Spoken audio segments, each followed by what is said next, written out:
Good morning mga kabislan. Dito po tayo ngayon sa Ganyangan, Quezon. New property tayo mga kabislan. So, ito pong property po natin ay 7.5 hectares. Bali, tuhog din po siya ng barangay road. Bali, ito po yung barangay road niya. Yan. So, ito pong kabislan, bahay na to. Kasama po yan, sa bilan. Yan po yung bahay po ng may-ari nitong property. So, pupunta na kasi sila ng Manila doon sa mga anak nila, kaya aalis na sila dito sa Ganyangan. So, bali may mga kapitbahay naman siya. Ito, yan, marami po yan dito. Tapos yung doon po sa may unahan doon, yung barangay hall ng isang barangay. Malapit din po dito sa property. So, ito pong puno na to, mangga, kasama na po yan. So, isa lang naman daw po ang nakatayo ditong bahay, wala na pong iba.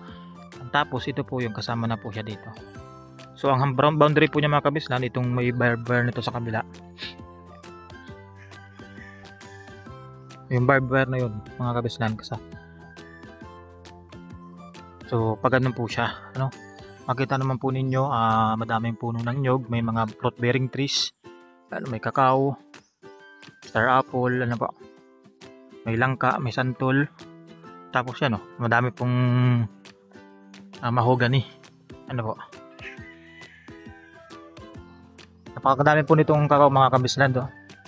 So ito po talaga mga kabislan, ito yung maganda talaga na pwede nyong, halimbawa kung magma-migrate kayo, kung gagawa kayo o gusto lang ninyo i-farm, so pwede po ito kasi siyempre dito na sila nakatira, dito na sila lumaki. So talagang alaga talaga nila itong property na to. Yan, so talagang yung mga fruit bearing trees, ang dami po niyan dito. Yan po, mga star apple po yan, tapos yun naman po, puro kakao. Napakadami. Yan, so nandito po yung may-ari, si tatay. Ito po, kasama rin po ito mga kabislan. Itong na to, area na to. Yan, may kubo, tapos may star apple. Tapos ito po mga mahogany. Sa gilid po ng ng kalsada. Tapos ito pong area na to mga kabislan, kasama yan. So makita naman po ninyo, flatland naman po siya. And punong-puno po siya ng tanim. Yan. So may mga puno ng bayabas. Napakaganda po nito mga kabislan, So punong-puno po talaga ng fruit bearing trees, So ang kagandahan nito, bali tuhog po siya ng kalsada. Ito yung kalsada. Kasakop po itong property na to. Kasakop din po yung property na to. So sa kuryente, walang problema kasi nga may kuryente naman sila dito. And sa tubig, ganun din po meron din pong linya ng tubig dito galing water district. So wala kayong problema sa mga inumin pong tubig. So hanggang doon daw po ito mga kabislan sa dulo doon. Yan, mamaya puntahan din po natin yan. Saka itong tubigan na to, itong pala yan, kasama din po siya. Yan, so parang provincial road mga kabislan. Nag-drive lang po kami ng mga 20 to 25 minutes sa barangay road. Then from provincial road naman po, papunta naman po dun sa National Highway, drive lang po kami ng mga 15 minutes. So yun po kung palabas na tayo, papunta tayo ng National Highway. Pero pag papunta po tayo mga kabislan sa town proper, so magdadrive din po tayo ng mga 30 to 40 minutes din, papunta ng town proper.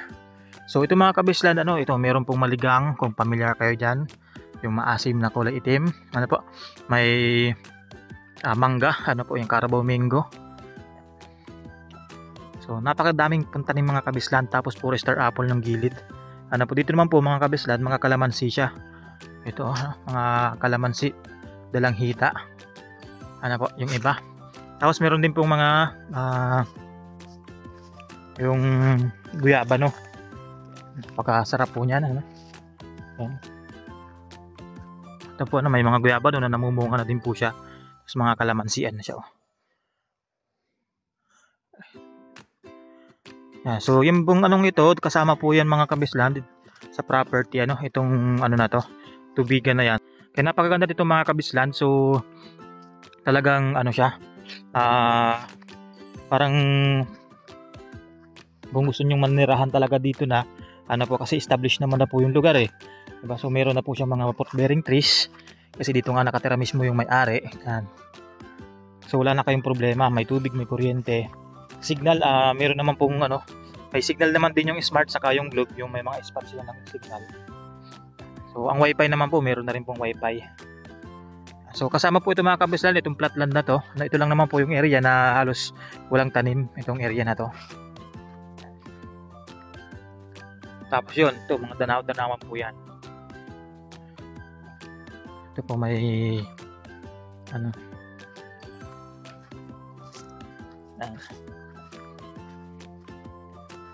Yan, kasama po yan sa property mga kabisland. So may poste po ng kuryente doon ano. Saka meron din po dito sa loob na yan, may poste ng kuryente. Andun sa dulo. Yan. Ang ganda nito mga kabisland ha. Talagang ano siya, sulit na sulit po dito. So kung kayo po ay ito po, ganito po yung ano dito, yung sa tubig ano. Yan. Yan po yung galing sa Nawasa. Ano po, ay sa water district. Ano po. Ayan. So meron naman diyang connection sa loob ng bahay. Yan. Yung bahay po ay kasama na po yung mga kabisland sa bilihan. Ang ganda po nito. Then kung ano, gusto niyo po itong makita mga kabisland, itong property na to, so pwede naman po kayo mag-schedule ng tripping. Ano po. So pwede kayo mag-message sa aking YouTube channel. Pero mas maganda po mag-direct na po kayo sa aking Facebook page or sa Facebook account. Yan, lalagay ko naman po yan dito. And then siyempre sa ating Viber and WhatsApp number. Yan. Sa aking cellphone number, dalawa po yung cellphone number ko. Pag hindi nyo po ako makontak doon sa isa, pwede naman pong doon sa isa mag-contact din po kayo. Yan. Pagkaganda po nito mga kabislan. So kung galing po kayong Metro Manila, so magdadrive lang po kayo ng mga 7 to 8 hours. Yan, kasi siyempre kung hindi pa nga po kayo sanay sa gantong area, ano po. Pero pag umalis naman po kayo ng medyo yung madaling araw, yung walang traffic, yan, makukuha nyo po ito 5 to 6 hours. Kasi malapit lang dito naman po ang Ginyangan, Quezon. Actually po dito sa Ginyangan, Quezon, nandito po yung pinakamaraming mga falls, yan, pangapaliguan dito sa Quezon Province. So doon nga po sa dinaanan natin kanina, ayun, meron po silang mga falls. May mga resort po tayong dinaanan kanina pagpunta po dito. Ano po mga kabislan, itong mga po siya, mga Indian Mingo. Ito pantayan po yan. So halos pantayan naman po mga kabislan yung area talaga. Ano po, so ang kagandahan lang talaga dito, so medyo maintain siya, hindi siya ganoon kakalat. O kasi mga damo-damo lang naman po ito na maliliit ang po dito na tumubo. Madali lang naman po yung gamasin. Tapos yun, napakadaming fruit bearing trees. Tapos ito naman mga part dito, mga maliliit po na niyog. Ano po, so may ilan po na namumunga din. Yan. Napakaganda. So ang nyug po dito mga kabisland, hindi natin ma-estimate yung ilan po yung namumunga. May tatanungin po natin si seller. Yan. So ang estimate, ang daw po dito mga kabisland, ang layo o ang frontage po nito sa kalsada na to, is nasa more or less 100 meters. Yan, ayon po kay tatay. So yan, ang dami po ninyo dito pwedeng gawin sa property na to. So dito mga kabislan, pasok naman po ang kahit Toyota Vios sa kalsada na to. Kasi even though na rough road siya, di siya cemented, pero hindi naman siya yung ganun hindi naman siya yung talagang malubak. Po. Yan, so ito po mataniman nila ng gulay. Yan. So may taniman po sila dito ng gulay. Kung mahilig po kayo magtanim ng mga gulay. So kagandahan dito mga kabislan, yan, so talong, okra, sitaw, pwede kayo dyan, kahit ano pong gulay.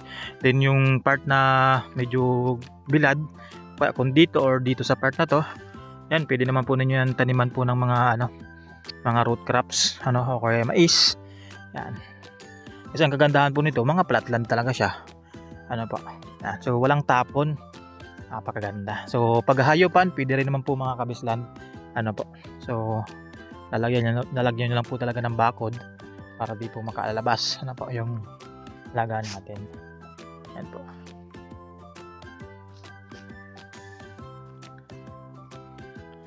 So ulitin ko po mga kabislan, kung galing po kayo Metro Manila, so yan, magdadrive lang po kayo ng mga 7 to 8 hours, po. Kung kayo po ay baguhan, po dito sa Quezon Province, or kung kayo ay aalis ng magbabiyahe ng umaga. So ang meet up po natin mga kabislan, sa Jollibee Calawag. Yan, along the highway naman po yon, so wala pong problema. Makikita nyo po agad yun. Katabi po siya ng Pure Gold Calawag. Then from Jollibee Calawag, so magdadrive po tayo along the highway na mga 10 minutes, 5 to 10 minutes. Tapos may papasokan po tayo na Provincial Road. Yan, so pang Provincial Road, drive po tayo ng mga 15 minutes, 15 minutes. Yan, tapos Barangay Road na po tayo. So at least alam din po ninyo yung mga dadaanan po natin. So ito po yung area na maliliit po yung mga niyog. Tapos yung dulo po doon mga kabislan, yung nyuga na yon, kasama pa po yun. Yan. So medyo doon kasi ay medyo paangat kasi yung lupa po doon. So meron din po dito ng mga kawayan.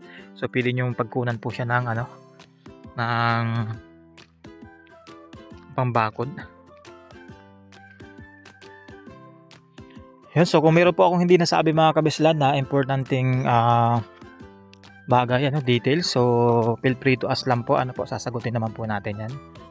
So hanggang dito na lang tayo mga kabislan. Ingat po sa lahat, and God bless po.